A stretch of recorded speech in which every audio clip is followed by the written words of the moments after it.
Bonjour à toutes et à tous, fidèles auditeurs et lecteurs du Corbeau News Centrafrique, le CNC. Bienvenue dans votre chronique d'actualité, toujours incisive et sans langue de bois. Aujourd'hui, on va parler d'une information qui, franchement, me sidère et devrait faire rougir de honte le régime en place. Eric Azumi est avec moi pour décortiquer cette histoire incroyable. Eric Azumi, comment est-ce possible? Dis-moi. Bonjour Gisèle Moloma, bonjour à nos auditeurs et lecteurs. C'est une histoire qui, effectivement, nous laisse sans voix et qui met en lumière toute l'absurdité du système éducatif actuel en Centrafrique. Alors, Eric Azumi, on nous dit que l'empereur Faustin Archange Touadéra est un grand bâtisseur, mais ses écoles ne produisent rien. Comment des non-voyants peuvent-ils faire mieux que tous les voyants de son système? C'est là tout le paradoxe, Gisèle Moloma. Pendant que le système éducatif national s'écroule sous nos yeux, le Centre d'alphabétisation et de formation en braille pour les aveugles de Centrafrique, le CAFBAC, réussit l'exploit de 100% de réussite à tous les examens pour ses élèves non-voyants. C'est une véritable leçon magistrale qu'il donne aux autorités. Le CAFBAC vient tout simplement d'administrer une leçon d'éducation au gouvernement du dictateur Faustin Archange Touadéra.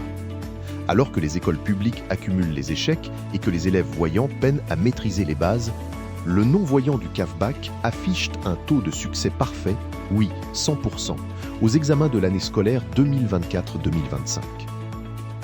Incroyable, Eric Azumi, une véritable gifle pour ceux qui dirigent le pays.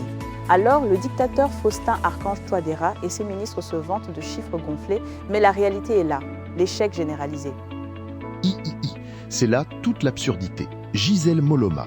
Dans un entretien exclusif avec la radio RJDH, le directeur Théodore Didou a présenté des résultats qui donnent la chair de poule au système éducatif national.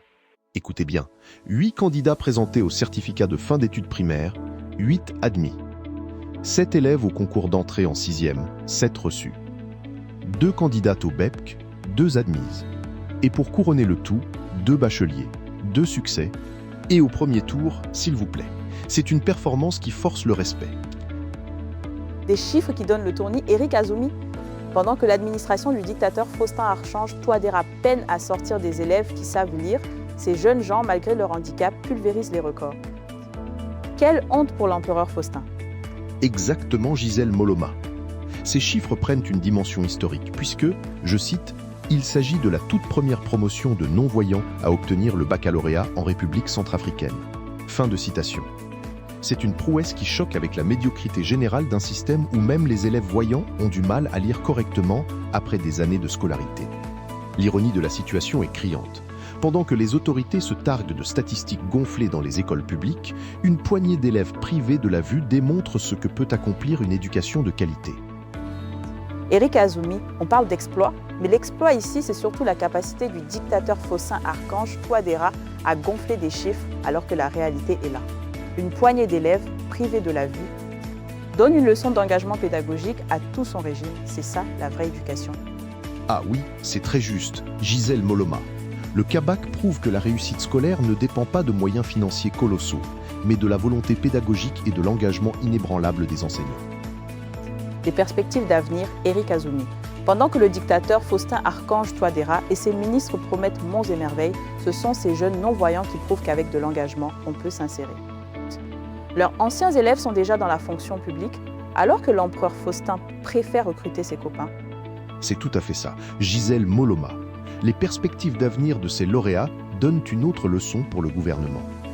Théodore Didou explique que ces élèves pourront poursuivre à l'université grâce aux outils modernes, comme le logiciel Jo qui lit les textes et facilite la saisie. Et ce n'est pas tout. 4 anciens élèves du CAFBAC travaillent déjà dans la fonction publique et d'autres dossiers d'intégration sont en cours d'examen. Et là, Eric Azumi, c'est la question qui tue. Comment l'empereur Faustin Archange Touadéra, le dictateur Faustin Archange Touadéra alias Baba Congoboro, peut-il justifier cet échec monumental?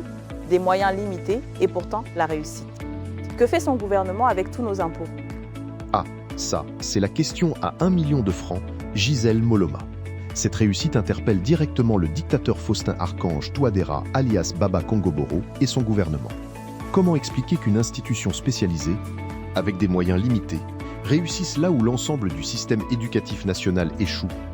Comment justifier que des non-voyants préparent mieux l'avenir que des milliers d'élèves voyants abandonnés dans des écoles délabrées?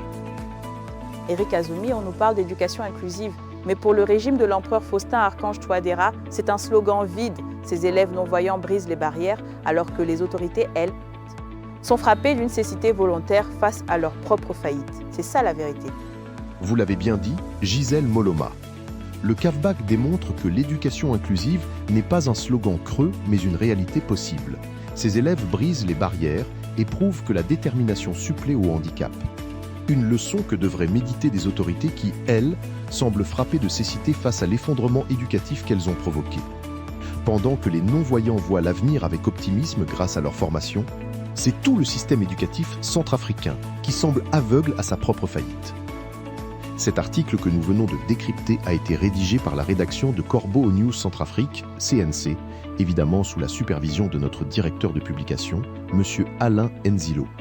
Pour toutes vos informations, n'hésitez pas à contacter Corbeau News Centrafrique au numéro de téléphone ou WhatsApp, plus 236 75 72 18 21. Vous pouvez également nous écrire à corbeaunewscentrafrique@mail.com. Merci de nous avoir suivis et à très bientôt sur les ondes du CNC. Merci Eric Azumi pour ce décryptage éclairant. Restez connectés au Corbeau News Centrafrique pour une information libre et sans concession. À très vite.